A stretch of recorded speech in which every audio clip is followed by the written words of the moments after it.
Praise the lord. దేవునికి మహిమ కలుగును గాక. ప్రతిరోజు క్రమం తప్పక వాగ్దానాన్ని వీక్షిస్తున్న ప్రతి ఒక్కరికి యేసయ్య నామములో ప్రత్యేక వందనములు.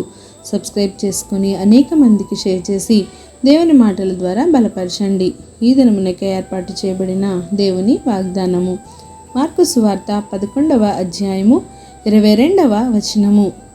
మీరు దేవుని యందు విశ్వాసముంచుడి. Have faith in God. అందుకు యేసు వారితో ఇట్లనెను. స్వయంగా యేసయ్య గారే తన శిష్యులతో చెప్పిన మాట.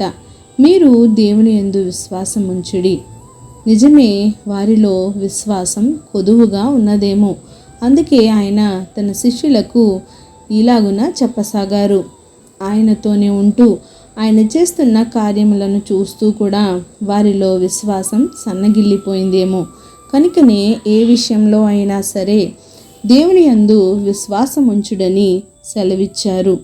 ఎవడైనాను ఈ కొండను చూచి నీవు ఎత్తబడి సముద్రంలో పడవేయబడుమని చెప్పి తన మనసులో సందేహింపక తాను చెప్పినది జరుగునని నమ్మినేడలా వాడు చెప్పినది జరుగునని మీతో నిశ్చయముగా చెప్పుచున్నాను.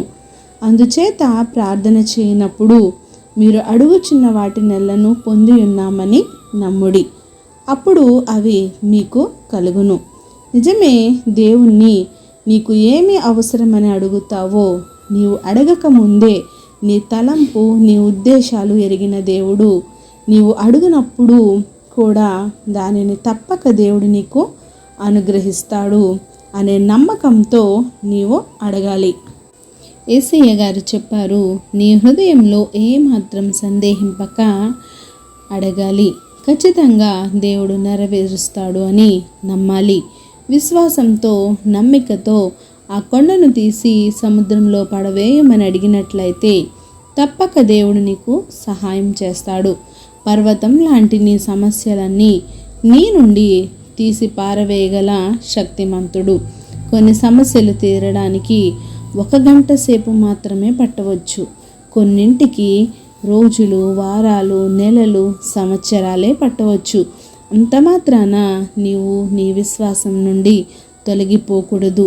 దేవుడు నీ కార్యమును నెరవేర్చే పనిలోనే ఉంటాడు అని నీవు గ్రహించి ఆయన ఖచ్చితమైన సమయంలో నీకు సహాయం చేస్తాడు అనే నమ్మికతో, విశ్వాసముతో ఆయన చేసే కార్యముల కొరకు నీవు ఎదురు చూడాలి.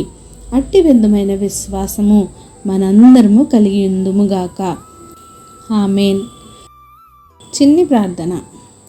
సకల ఆశీర్వాదాలకు కారణభూతుడైన మా ప్రియ పరలోకపు తండ్రి, మీరు ఇచ్చిన వాగ్దానంనకే వందనాలు దేవా. ఎవరైతే ఈ వాగ్దానాన్ని విన్నారో విని విడిచిపెట్టేవారుగా కాకుండా వారి హృదయాలను సరిచేసుకొని వారి విశ్వాసాన్ని పరీక్షించుకొని స్థితిని వారికి దయచేయండి దేవా. నమ్మిక విశ్వాసంతో వారి జీవితంలో ముందుకు అడుగులు వేసే కృపను వారికి దయచేయండి. వారు అడిగినప్పుడు సందేహింపక ఏమాత్రము నాయనా నీ మీద భారం వేసే బిడ్డలుగా ఉంచండి. ప్రార్థన అవసరం ప్రతి ఒక్క బిడ్డని సమయంలో జ్ఞాపకం చేసుకోండి. ఎంతోమంది ఎన్నో రకాల ప్రార్థన అవసరతలను కోరుతున్నారయ్యా. వారి అవసరతలను, అక్కరతలను సమస్తము ఎరిగిన దేవుడవు, చూచుచున్న దేవుడవు, మాకు చాలిన దేవుడుగా ఉన్నందుకు వందనాలు తండ్రి. తగిన సమయంలో వారి అవసరాలను తీర్చండి అయ్యా. వారి అక్కరతలను తీర్చండి. సమయానుకూలంగా వారికి నీ నిండైన దీవెనలు అనుగ్రహించి నీ మహిదైశ్వర్యంలో వారిని భద్రపరిచి కాపాడి ఆశీర్వదించమని యేసుక్రీస్తు పరిశుద్ధ నామమున ప్రార్థించి అడిగి వేడుకొంచున్నాను మా తండ్రి. Amen. God bless you all.